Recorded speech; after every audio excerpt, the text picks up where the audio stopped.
welcome everybody. Like she said, my name is Nicole Fuller, and I love this topic. I think often moms, we kind of forget about ourselves a little bit, kind of put ourselves on the back burner, especially when, it comes to health, nutrition, fitness, that sort of thing. And I feel like I can touch on the topic, not only because I'm a dietitian, but because I have three kids myself, as you can see in this picture. This is a little old now, and now these kids are 17, 14, and 12, which, oh my gosh, just blows my mind. Anyway, during this presentation, I just hope to give you guys some information on how you can fuel yourself with good nutrition, make you realize how easy it really can be and how important it is to remember that you count too. Remember that kids, they pick up on our habits, so let's create good ones for ourselves and for them. And I apologize if there's any background noise because I'm currently living with those three monsters. Anyhow, let me see okay, so I want to start out by saying that, all the tips, tricks that I'm going to discuss, they may or may not work for you and your family, and that is totally okay. Even if you walk away from today's presentation with just being able to incorporate, one, two, three of these tips, that works. That's makes me happy. The one tip that may resonate with everyone is planning ahead. Yeah, I'm sure many of you have heard this saying, but if you fail to plan, you are planning to fail. Often, I think it does sound easier said than done, but it truly, in all honesty, it is in the end will save you so much time, and it's going to help make sure that you're getting the right stuff, food, nutrition for you. So, my thing is don't forget this.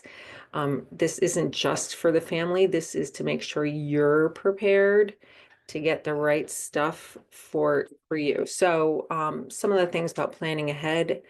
Pick a time, a day that works for you. Oh my gosh, people are slamming doors in my house. Pick a time and a day for you for when you can to plan. And when I'm saying planning ahead, making a grocery list or maybe even loosely figuring out what meals you and your family are going to be eating during the week.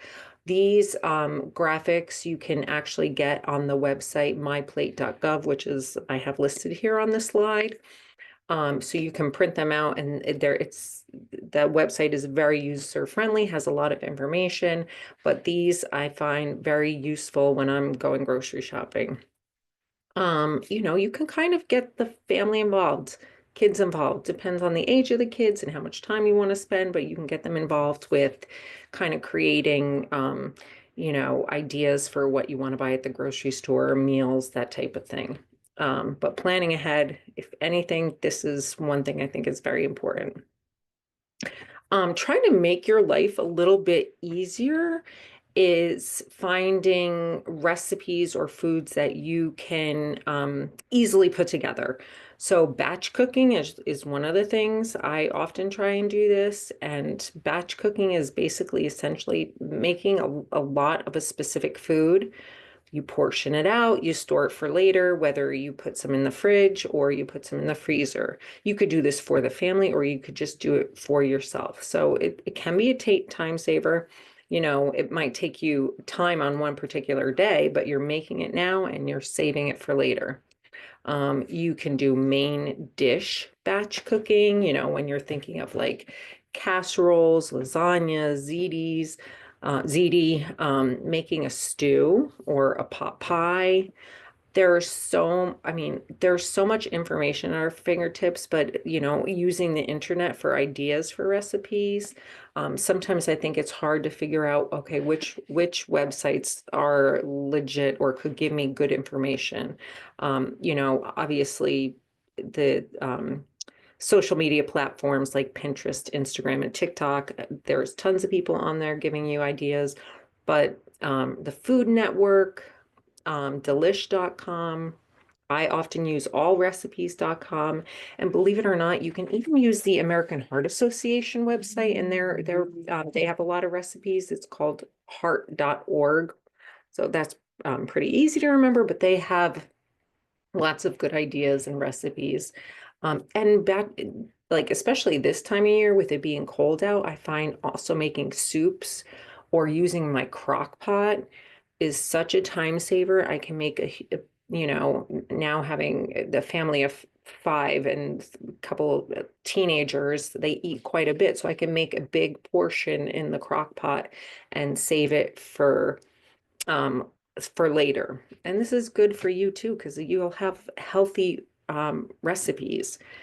Mason jar salads are also very popular and easy to make, and you can put some together and have them in your fridge. Now, the whole planning thing, you know, sometimes we're not always on top of that, and that's fine. I think that if you just have some staples in your pantry or fridge and freezer, it's easy to put together a healthy meal. I think we kind of have to get out of our head that it has to be perfect. It doesn't have to be gourmet. It just has to be, you know, balanced and healthy. And I'll talk a little bit about more about that later. But things to have in your pantry or freezer, I put here just to give you an idea. And I put this together thinking of what you would want, you know, how you want to balance your plates. You want to think about protein, you want to think about fruit, vegetables, whole grains, or, you know, your carbohydrates. So you could see here in your pantry, you could have rice, pasta, beans, you know, canned goods to have available, canned fish, whether it's salmon or tuna, or you could even do canned chicken, broth and soups, freezer, always having on hand vegetables. Frozen vegetables are perfectly healthy. Like some people question whether or not they're just as good as fresh. They're perfectly healthy and a great alternative or option. You can even do frozen fruit, freeze some bread. Anyway, having those available and on hand sometimes makes life easier anyhow. Okay, so eat when the kids eat. I think often, you know, also depends on the stage of life your kids are at. When they're younger, I often found it harder to think about myself and what I'm going to eat. But, you know, you need to fuel yourself just as much as you need to fuel your children. So don't forget about you at meal times and think about balancing your own plate. Again, trying to teach your children good habits, thinking about you know, balancing your plate with a protein vegetable, especially at, you know, lunch, dinner, maybe not at breakfast. Breakfast might be a fruit, and then doing a grain, starch, or carbohydrate. You know, don't try not to serve your children the meal and then pick off their plates and call that a meal for yourself, because that's not a meal. You deserve better, you deserve more. Snacks. So I think a lot of times we think of snacks as what we have in the pantry, you know, crackers, chips, cookies, you know, whatever the kids might be eating.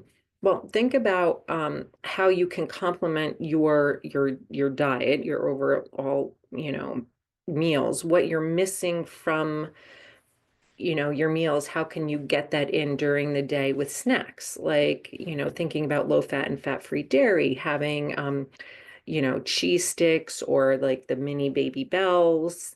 Yogurt is a great idea, and putting fruit in yogurt. It's a great way to, you know, get what's missing in your diet that you're missing at meals. You know, your fruit, your dairy, maybe some cottage cheese and fruit.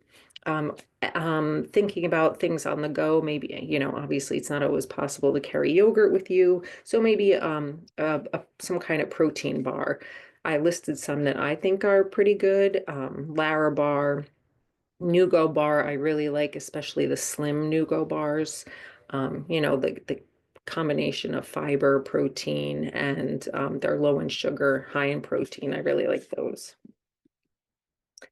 Um, you know, not everyone wants to do this. I personally like to go to the grocery store myself and pick out what I like.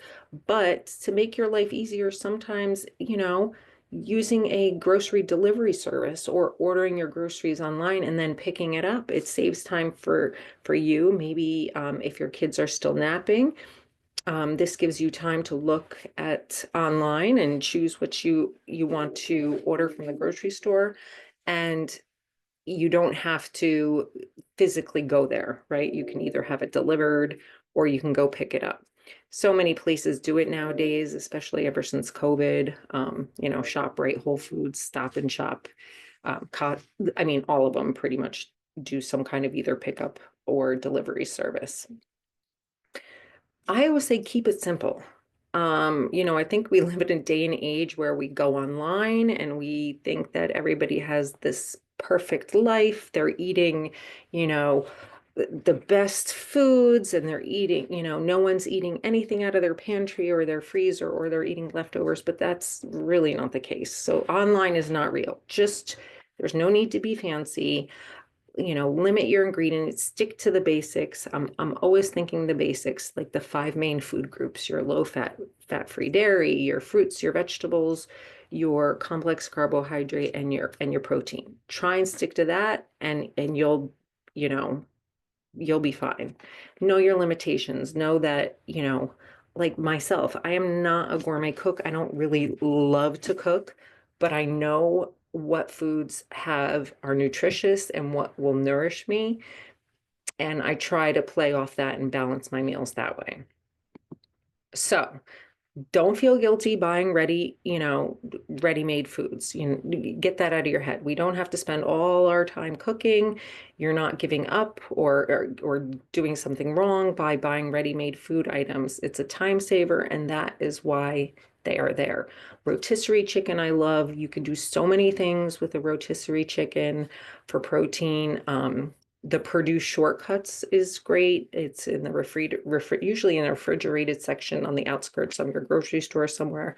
Hummus for protein or to dip vegetables in. You could do ready-made meatballs. If you go to Trader Joe's, they have a great option.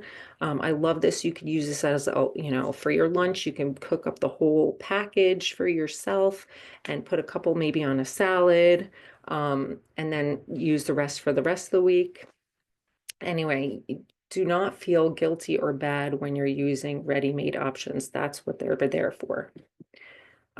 Getting the family involved. Again, this might not be for everyone.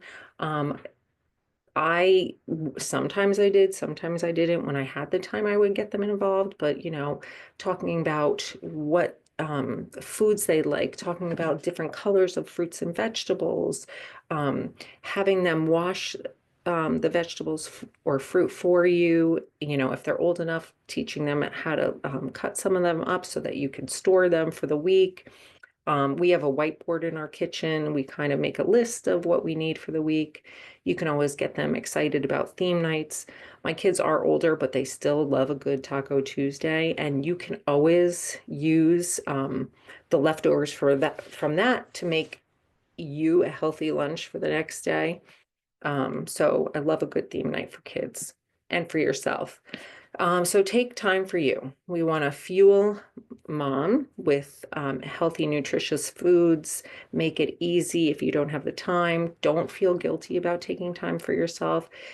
Moving your body, which Emily might talk about next. Stress management, sleep is important. Drinking plenty of fluids. I know I'm talking fast, but I want to make sure Emily has time and we have time for questions.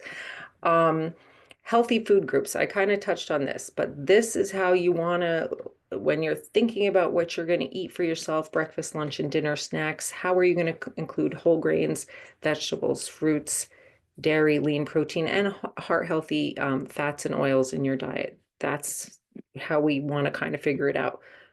I absolutely love my plate. It keeps things simple for you. This is how you kind of want to mimic your breakfast, lunch, and dinner to look. It takes the guesswork out of it. What can I put on my plate? Lunch and dinner, I usually say half your plate's should be vegetables.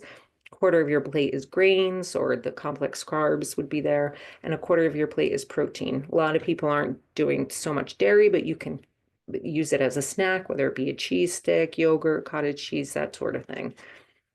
And this should take the guesswork out of it, easy for you. Again, half of your plate, fruits and vegetables. You might do fruit for breakfast and fruit as a snack somewhere else during the day. Again, we have our grains and then also our protein in the bottom right-hand corner. So protein, a quarter of your plate protein. What is protein? It could be beef, poultry, like skinless chicken, eggs, tofu, nut butters, seafood, fish, and beans. Those all count as protein. So you could, be creative, make it easy for yourself. Just thinking about how can I incorporate that for what kind of protein can I use at breakfast, lunch, and dinner? And then you got to just think about, okay, what kind of fruit can I do at breakfast maybe? And then maybe some whole wheat toast for to go along with breakfast. Um, Easy sites to get recipes that have also a lot of uh, good information, especially for nutrition. I love My Plate. You would think I was endorsed by the USDA, but I'm not. But I just love My Plate because it has a ton of resources, ton of graphics, things that you can print out, recipes. I love allrecipes.com. I find it very easy, convenient to use. Food Network is great because you can also look for sheet pan recipes that you just put a bunch of stuff on, you put it in the oven, 30 minutes later, it's completely done. You got like potatoes, vegetables, and a protein, 30 minutes or less. It's easy, saves you time, and then you have leftovers for the next day for your lunch, so you're not eating off of your kids' plates. I did put a couple recipes up here. I'm not going to go through them completely. If you want to, you can pull out your phone to take a picture.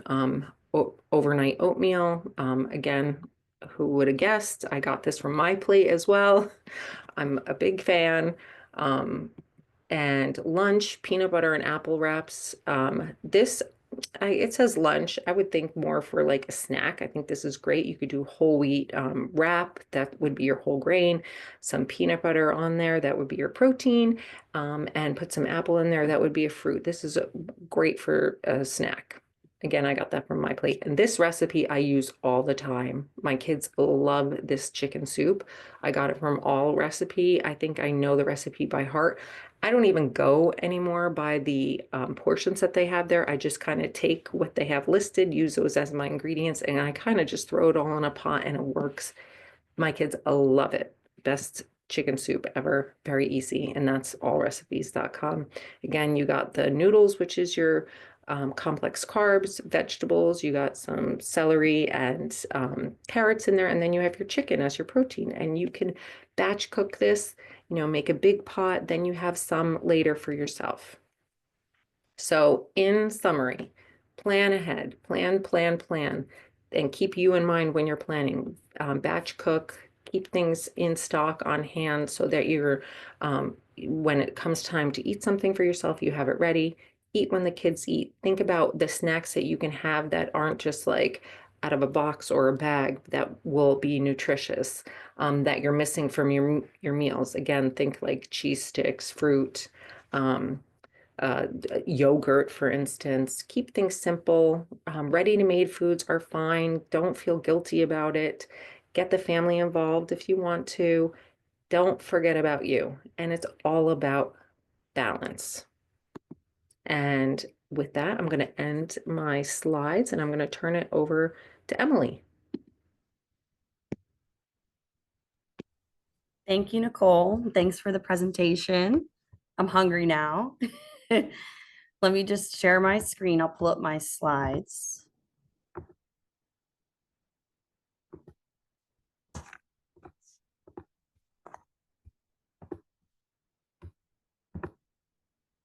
Okay, so I'm going to touch a little bit about fitness for moms. I'm not a mom myself, but I'm a physical therapist and I work with a lot of moms, pregnant women as well. So it is something that I do have a little bit of experience with.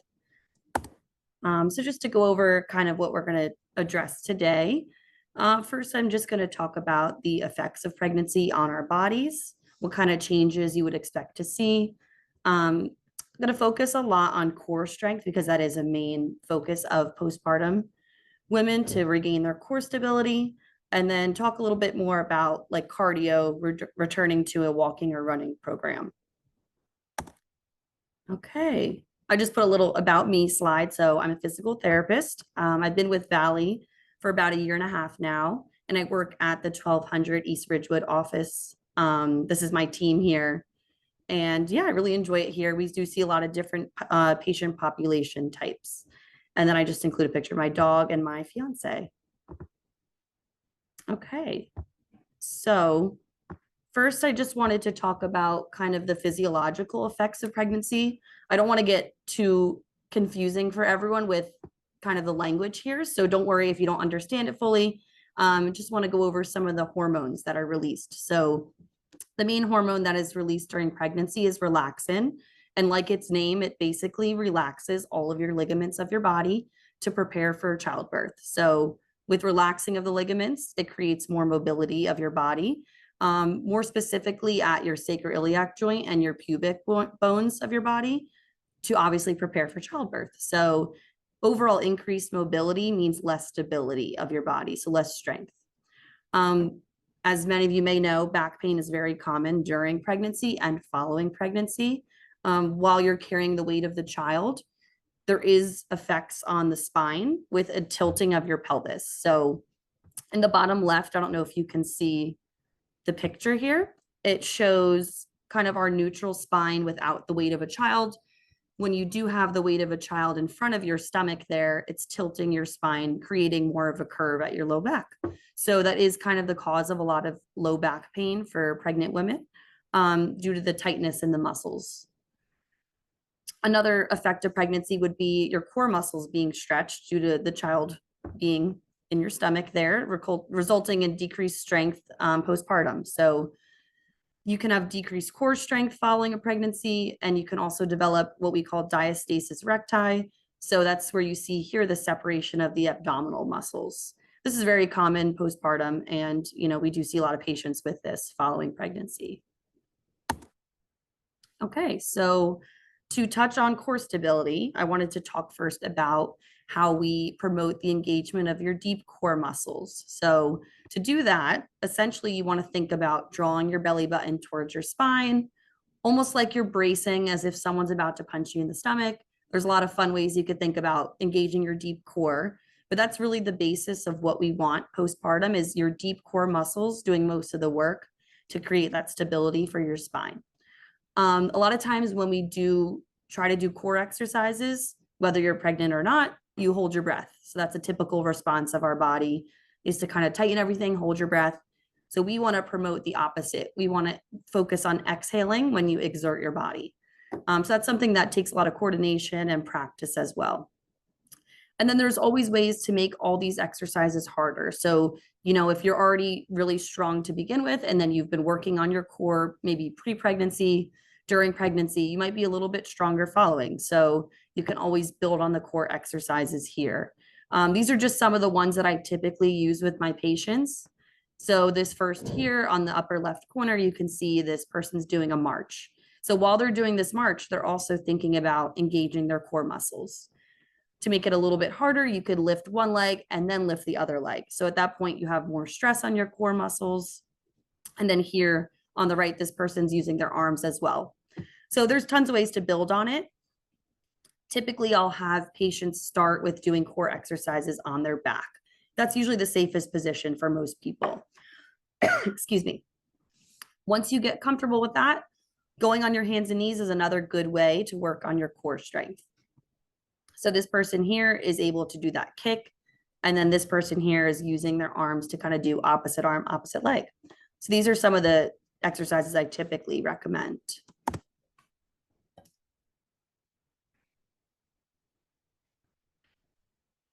So to make it a little bit harder, you can challenge yourself with the surface you're sitting on. So we use physio balls a lot here in the clinic. Some people already have them at home, so they can kind of mimic these exercises. The important part of these exercises is also engaging your deep core muscles. So thinking about drawing that belly button towards your spine. All of these patients here, you can see they kind of have a flat back. So you want to make sure you're not reinforcing that curve at your low back and keeping your stomach muscles tight. Excuse me. So this person here on the left is doing a march. And then this person here is doing like an opposite arm, opposite leg lift here. And then these two on the right are more postural exercises that also engage your core muscles. So yeah, if you do have access to a ball, that's always a good way to kind of challenge your core. Okay, so I also wanted to talk about breathing because this is a big part of engaging your core muscles. So diaphragmatic breathing is a technique we like to teach. It can promote relaxation, your core muscles, and then it will teach you to use your diaphragm, which is your big breathing muscle, appropriately. So I have a little video here. I can play this for you guys, and then we'll see if this will work.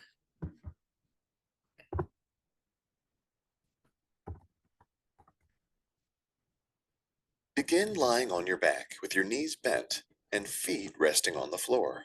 Exhale, drawing in your abdominals as if you are pulling your belly button toward the floor. Then inhale, focusing on expanding your belly instead of your chest. Make sure to keep your low back flat on the ground during the exercise.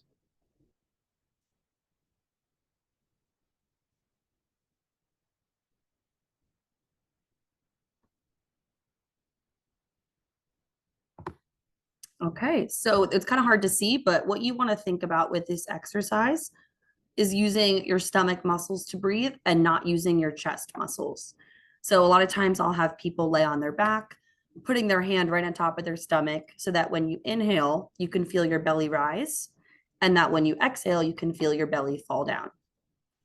So once you're comfortable doing this on your back, you can progress to sitting or standing. It'll be a little bit more challenging, but it's also a good technique for even relaxing. You know, if you need a few minutes, just do 20 deep breaths. And I honestly do feel very relaxed after I do this exercise. So I think this is a good one for you to incorporate, even like before bed, when you wake up in the morning, just training your core muscles and your diaphragm as well. Okay. Okay, so I just wanted to touch on a few things. I guess you could say like yellow flags when you're doing core exercises, what to avoid. So pain is obviously a big one that we want postpartum women to avoid. You don't want to push your body to the point of you have pain after you do an exercise. Typically, people hear like the no pain, no gain saying, and we don't really like that at physical therapy because sometimes it is actually doing damage. So I would say listen to your body and progress, slowly.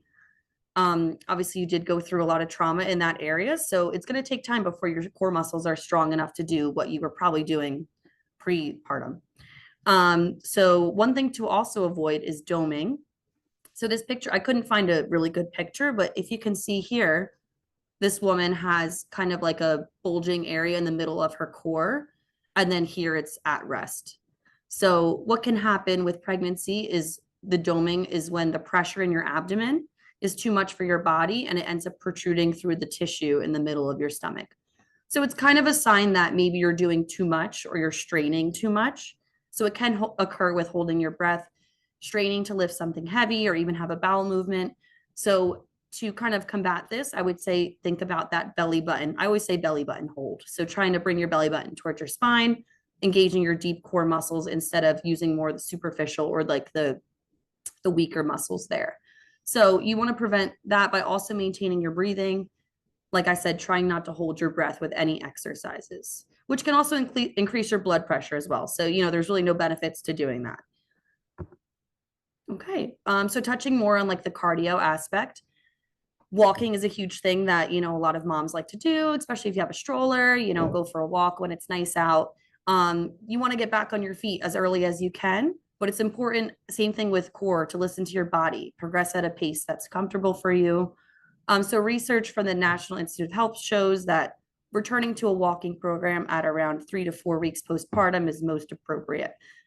So you want to start slow, beginning with about 10 to 15 minutes of asymptomatic walking. So by asymptomatic, they mean no pain, no signs of incontinence or leakage, and no bleeding. So those are things to be aware of once you start returning to walking. By weeks 5 or 6, you can definitely start to increase your duration to about 30 minutes, and you still want to monitor those symptoms. Ideally, by 7 to 12 weeks, you can increase up to 60 minutes asymptomatic walking. And then you want to gradually increase your speed as you become more comfortable with the duration. So I would say either increase your speed or increase the time that you're doing it. If you do both at the same time, it might be too much and you could push your body too much. So I would just say one at a time, increase either the speed or the duration. Also join a walking group. So it's a great way to motivate yourself and also socialize, form connections. So I know Valley offers a group. I just looked it up. Actually, it starts in April. So that's another option for you guys if you're interested in that. It's a little bit cold right now, but hopefully warming up. This is the same exact information. I just put it on like a table here, just if you're more a visual learner. So same thing, 3-4 weeks, 10 to 15 minutes, 5 to 6 weeks, 30 minutes, 7 to 12 weeks, 60 minutes. And then post that, you can kind of increase to what your duration was prior to pregnancy. If you were doing, you know, an hour and a half of walking, ideally you could start to get back towards that. So if you are a runner, it gets a little bit more, not tricky, but other things to look out for. So running places an increased demand on your pelvic floor muscles because it is higher impact. So you're hitting the ground harder, you're in the air for like a duration of time. So it's higher impact, more stress to your muscles. So there's increased risk for some of the dysfunctions like leakage or incontinence. So it typically takes a longer time to return to these sort of activities. National Institute of Health recommends about 3 months postpartum returning. So if you are experiencing any of these symptoms like pain or incontinence, you can always reach out to a pelvic floor therapist. So they're more specialized in this area, able to help you maybe reach your goals of returning to something more high impact. I put some information at the bottom here. So we do offer pelvic floor therapy through Valley at MAWA, the Valley Health Lifestyle Fitness Center. I do know that they typically require a script from your doctor. So if that's something you want to do and you would like to receive an evaluation, you know, they're great there. And that's a good resource for you to have.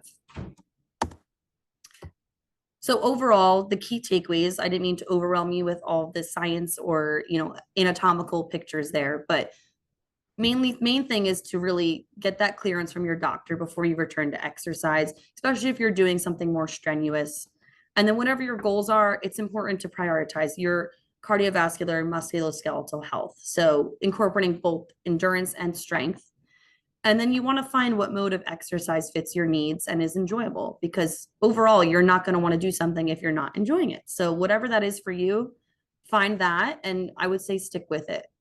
So you want to listen to your body. You want to avoid pushing past any symptoms of pain or any of those other pelvic floor dysfunctions. And if you have low back pain or any other symptoms postpartum, you can always seek out physical therapy services. I'm at 1200 East Ridgewood Avenue. We have an office on Goffel Road in Ridgewood. And then MAWA has specifically the pelvic floor therapy, if that's something you're looking for. I put my information here. So if you do want to reach out via email, even this is the phone number at our office here. But if you have any questions, feel free to reach out. And I hope I didn't overwhelm you guys too much with information here. And then this is just all my citations here.